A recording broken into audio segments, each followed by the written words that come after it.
28 October এক রক্তাক্ত ইতিহাস। 28 অক্টোবরের মাধ্যমে বাংলাদেশে ফেসিবাদের বীজ বপন হয়। 28 অক্টোবর থেকে আমাদের শিক্ষা নিতে হবে।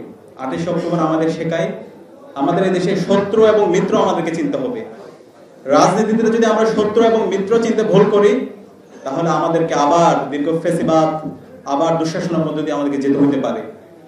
যে 28 অক্টোবরের মাধ্যমে খুনি হাসিনা বাংলাদেশে 16 বছর ফেসিবাদ কায়েম করেছিল, গুম খুন আয়নাগর তৈরি করেছিল, জাতীয় নেতৃবৃন্দকে বিচারিক হত্যাকাণ্ডের মাধ্যমে নেতৃত্ব শূন্য করার চেষ্টা করেছিল এবং বাংলাদেশের আবশ্যিক নেত্রী বেগম খালেদা জিয়াকে দীর্ঘদিন ধরে জেলে বন্দী রেখেছিল।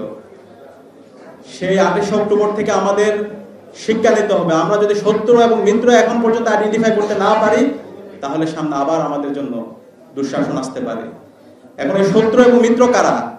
28 অক্টোবর যদি আমরা দেখি, সেই 28 অক্টোবরে খুনি হাসিনা এবং তার দোসর 14 জনীয় জোট সেদিন দিনে দুপুরে আমাদের ভাইদেরকে মেরে রক্তাক্ত করে নৃত্য করেছিল লাশের উপরে। সে নৃত্য করেছিল কারা? বাপ্পাদিত্য বসু, ছাত্রমন্ত্রীর। আমাদের আলেম ওলামাদের উপর যে হত্যাকাণ্ড হয়েছিল, সে হত্যাকাণ্ডের বৈধতা দিয়েছিল।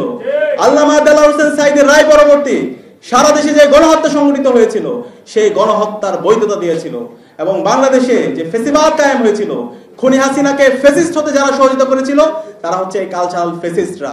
এবং এই কালচারাল ফেসিস্টরাই আমাদের পার্বত্য চট্টগ্রামে যে আজকে বাংলাদেশের অখণ্ডতা, বাংলাদেশের স্বাধীনতা সার্বভৌমত্ব আজকে যে উজ্জ্বল অবস্থায় আছে, এই পার্বত্য চট্টগ্রাম মেজর জিয়ার, শহীদ জিয়ার এবং বেগম খালেদা জিয়ার সিগনিফিকেন্ট অবদান আছে।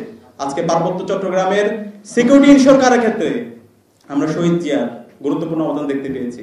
কিন্তু এই পার্বত্য চট্টগ্রামের স্বাধীনতা, সার্বভৌমত্ব, অখণ্ডতা এবং বাংলাদেশের অখণ্ডতা নষ্ট করার জন্য এই কালচারাল ফেসিস্টরাই বিভিন্ন ধরনের ষড়যন্ত্র এবং চক্রান্ত করছে। সেখানে আমাদের এই শত্রুদেরকে চিনতে হবে। জুলাই বিপ্লবের পরে আজকে এদেশের মানুষ আজাদি পেয়েছে, এদেশের বাংলাদেশপন্থী মানুষ আজাদি পেয়েছে।